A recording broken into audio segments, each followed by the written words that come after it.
Thokozani bogogo, thokozani bantu abadala. Ndiyanivusela ndiyinsizwa kaMkhwanazi uGobisbam.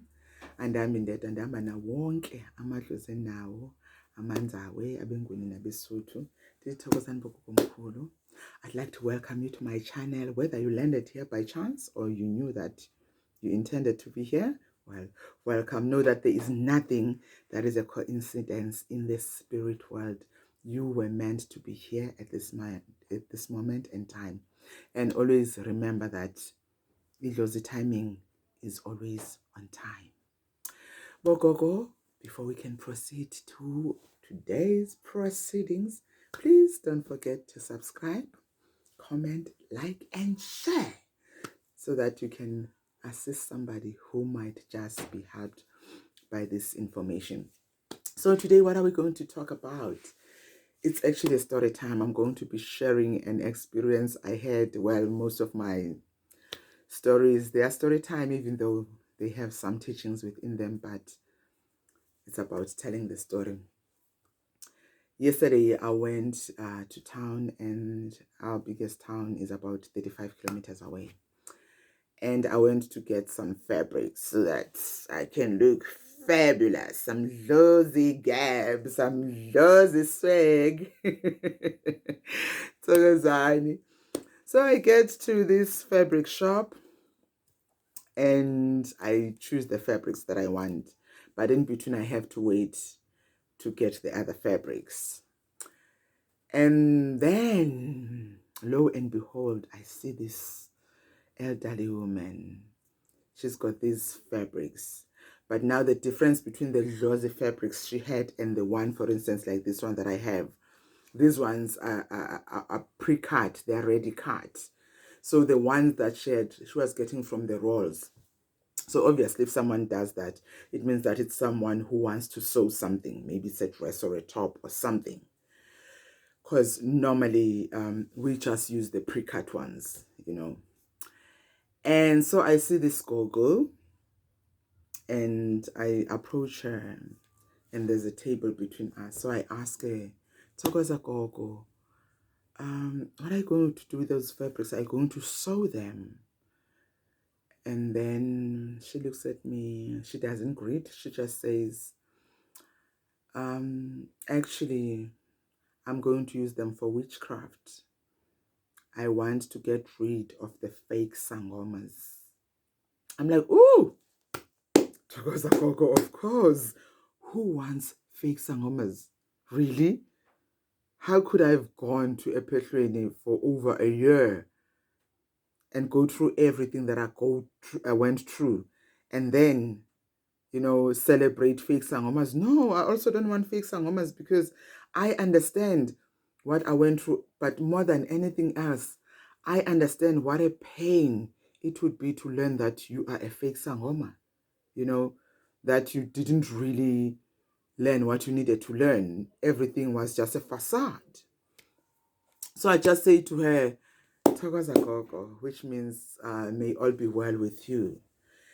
And then I go to another desk next to the door and we're looking for the fabrics. I'm going for yellows, oranges, you know, all the beautiful colors, and that my videos must look glam, of course, within the constricts of what I've been shown in dreams, because I do have the rainbow, so I can play with the different fabrics and the different colors and patterns within, of course, a certain constrict, you know.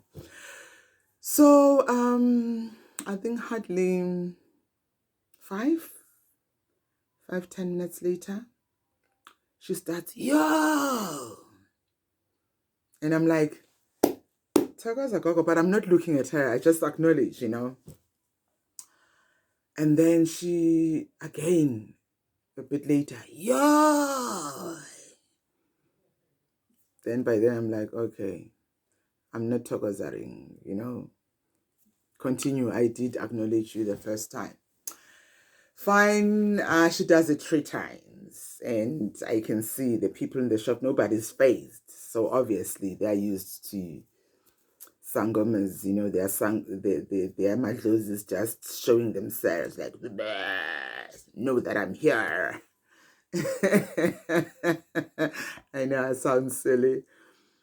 And then she makes her payment. So remember, I went to the desk next to the door. So as I am there, she makes her payment. Of course, by now I'm not minding her. Then I f- I feel someone passing behind me, and then they knock me right at the back, like where this hand is, but at the back. And then I look over my shoulder and I notice it's her. And she's got her back holding it like this. And her lips is like she's someone who doesn't want to talk, you know? Then she goes out the door. And I'm thinking, what was that? What was that? And of course, dlozi is like mischief, mischief, mischief, mischief. Then we leave and we go to another mall to go. I needed to exchange my son's shoes. So I'll go there, we exchange the shoes. And I start feeling here that, there's some tension, you know.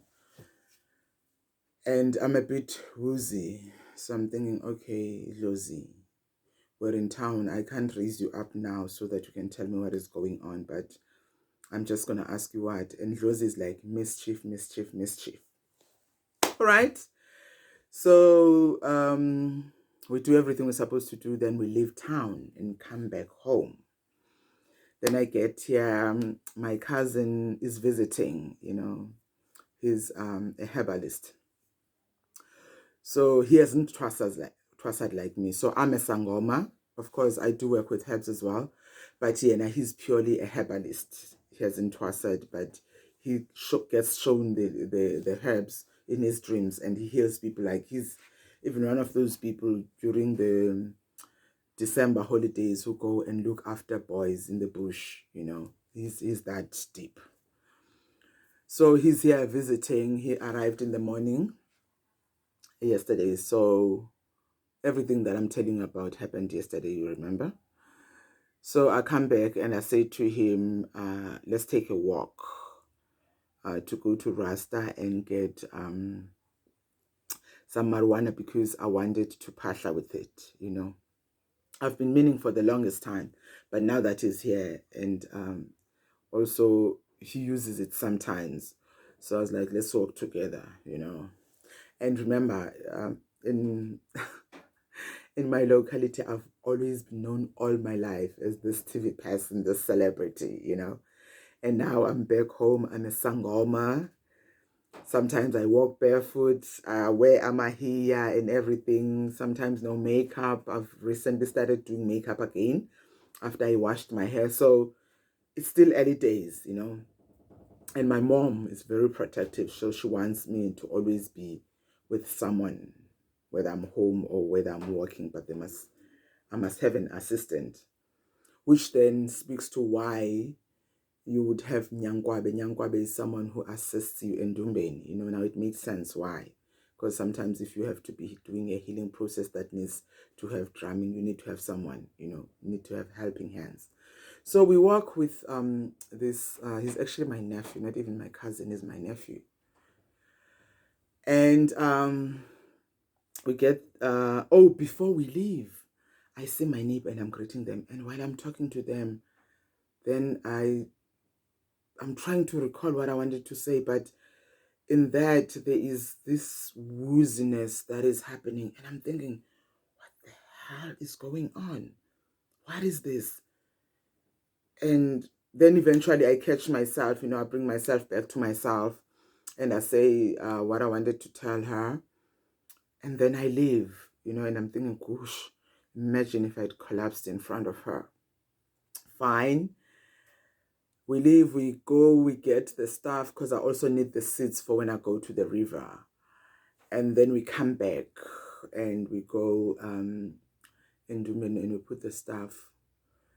Then after we do that, I pasha and I pasha for the people who wanted it, And then after that, I decide to consult the bones. So I consult the bones. And what I see in the bones confirms what dlozi initially said in town. So I call my sister and my neighbor. I'm like, guys, come and see this. And then I show them and, I analyze for them what I'm being shown. And I think I did about 3 or 4 rounds with different questions, to find out things. I do about myself to confirm Guti,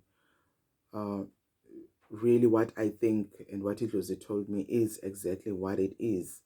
It's confirmed, and I ask, so how do I mitigate, the action that happened? Then I ask about this person, what kind of a person are they? Then it comes out in the bones that this person is actually, there's something they did with the river spirit.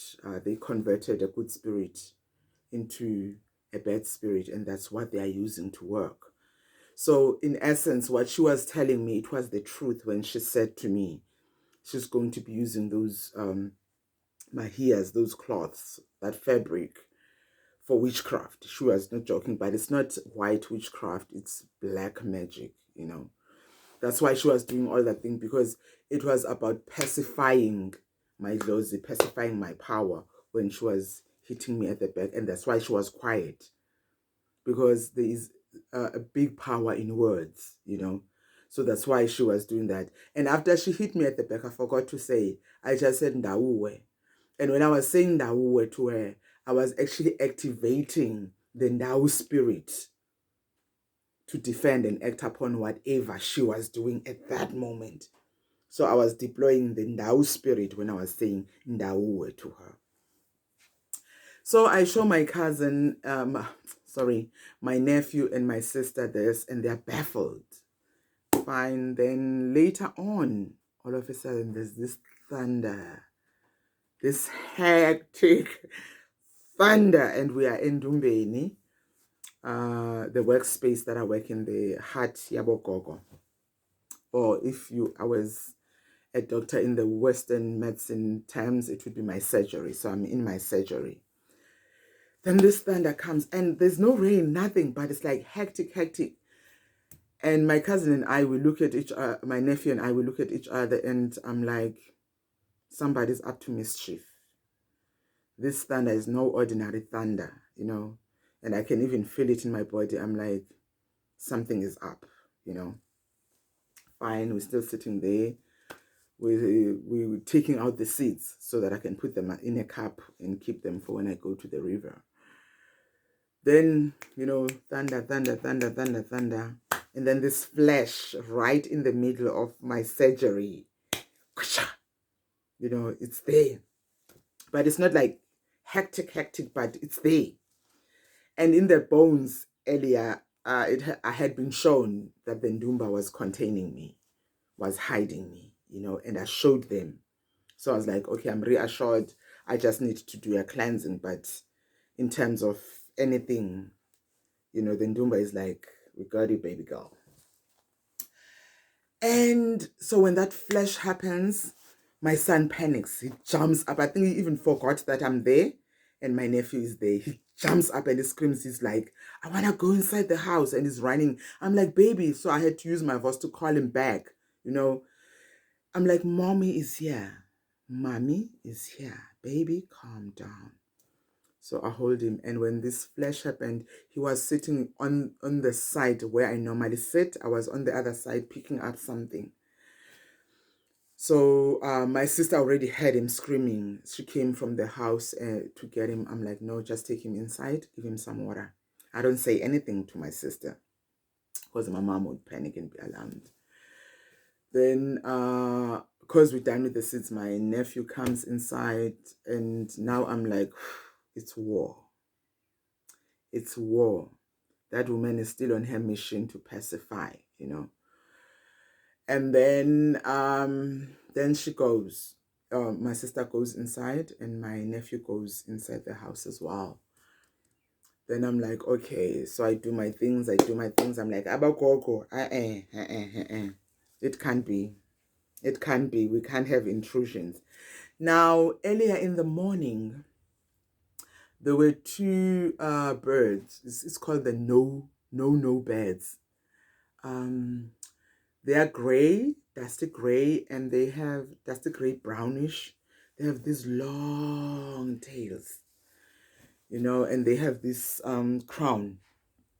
They came in Dumbeni into my surgery, and they were flying around. And so when I saw them, you know, I was asking about them, and I was told that there's a no-no that I need to do, you know, and I must take on their characteristics in a way, because whenever an animal appears, it's a spirit guide at that moment.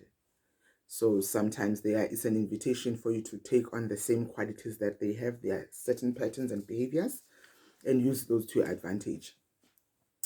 So now all through the day, I had this no, no, no, you know, because even if you can Google it, it's called the no bird. I forget the other name. It's a lorry, yeah. It's the African lorry. Yeah, it's the African lorry.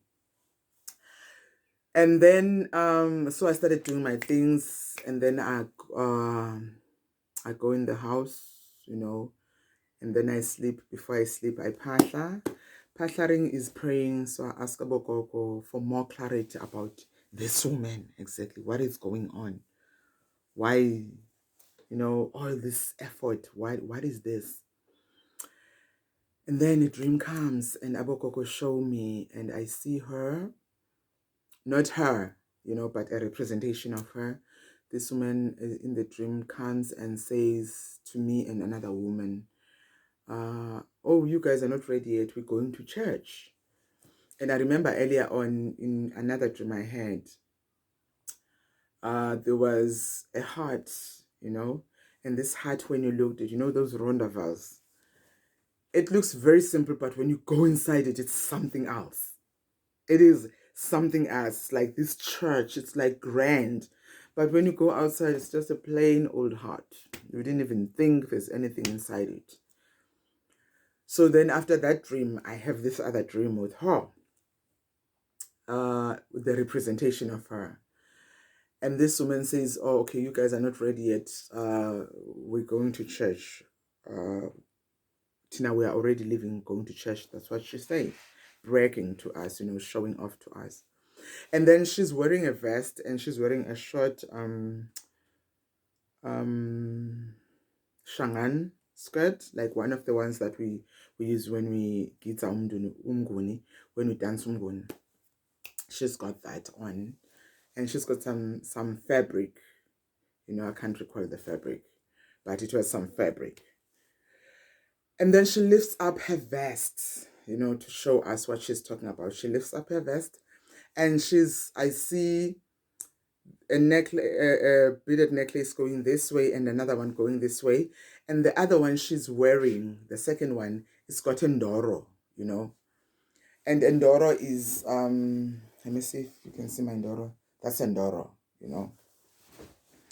It's linked to the water guardian spirits. And so I see the Ndoro. So then I say to her, oh, the other thing about her is that her torso was abnormally long. When she lifted the top, it was like twice or thrice the size that you'd expect to find someone's waist, you know. It was abnormally long. So I say to her, oh, I see you wearing a Ndoro. And then all of a sudden she gets flustered and uncomfortable, and she pulls down her vest, and she's like, only you know that. I don't know what you're talking about. In the dream, I'm thinking, what now? You are wearing a Ndoro? So it's like now I called her out, you know, or she's not aware that she's, you know, wearing the Ndoro or whatever, because now it's me who knows about that. She doesn't know about her wearing a Ndoro, yet she lifted her top to show us the Ndoro. And then she lives in the dream. Then I wake up in the morning, and so I share the dream with my sister. I do normally in the morning when I wake up, I do dream analysis. We actually have a Xhosa song that one would even use. It says, "Na babanda batala vugulauli vugulaul, na babanda batala vugulauli vugulaul, healing ngokozelo vugulauli vugulaul, healing ngokozelo vugulauli vugulaul." It says that The guiding spirits or ancestral spirits are here. You must wake up and you must tell them about your dream so that you can do the dream analysis and then you can find a way forward. So that's my normal routine. I wake up in the morning and I share dreams so that then after that I do an analysis, and if there's more clarity that I need, then I go back to Abokoko. I ask for clarity, or if I need them then to give me a way forward on following up on the dream, because dreams come as a message and you need to acknowledge them and action on them. There's no random dreams, you know. And if a dream you don't acknowledge it, it'll keep on coming back until you learn the lesson or get the message that it's bringing to you. So I tell my sister and I tell my mom and I do the analysis for them. And my sister is like, what? I'm like, yeah, you just ask Obokoko. Yes, it depends on how open your portal is when you get the answer. Sometimes same night you asked, you will get an answer, but also it depends on your dlozi. You know, if you'll get, that's why you must always, when you pasha or pray, you pasha and ask for an eye, for your third eye to be open, and an eye that sees into secrets, into the depths of every situation, not only look at the simplicity of it, but go deeper. And also to have ears that are enabled to hear the language, because the language of the spirit is no ordinary language. They are very cryptic. Everything is mystic about them, you know. You have to read between the lines and, of course, ask for guidance. That's where the higher you will come in and assist you. So I tell my sister about this and she's shocked. She's like, what? Because remember, I called them in for the bone reading, you know, when I was doing this consultation, because it was my consultation. So I kind of felt it would be nice to have someone else in as well so that they can, because when you tell a story to someone or when you talk to someone, there's something that happens in you as well, because you start being analytical and the information is absorbed. So that's why I invited them in. So she's like, huh? So really, that woman was like, and at the back of my head, I'm like, you don't know that the thunder came to strike. But I'm not going to tell you that because it will freak you guys out. I did what I needed to do, you know, to block it. But yeah, the thunder was here. Even in the morning when the first time I saw my nephew, I was like, so last night, what's up? And he's like, they came to try you. You know, they just came to try you. It's just someone playing, just being mischievous. And I was laughing. I'm like, this guy is so nonchalant. So, why did I do the video? I wanted to share the story with you, one. Two, I wanted to let you know that you must always have self-awareness in public spaces. Even in your private space, especially like me, when you can have anyone walk in to come and do a consultation. Because some people will come and test you to check you out. Is there a particular reason why they do? No, it's nothing personal. Yeah, for some people it will be personal. But for some, it's not. It's purely their nature. Because they are formed out of something that is not pure. So they always want to taint. So they will try as much as they can to come and taint you. But if abokoko bako, you know, they are there, and you know that you are working in alignment with them, they will give you solutions. So always seek for solutions. Don't take things into your hands, but ask your guides to give you solutions and to help you to overcome, and yeah, it shall be done. Thokozani Bokoko, thank you very much for the visit, and yes, please do subscribe, like, share, and comment. I welcome your comments. Yes, I do online consultations via video calls on WhatsApp, and the information will definitely be in the description box. Thank you very much, Thokozani Bokoko. See you soon. Thank you.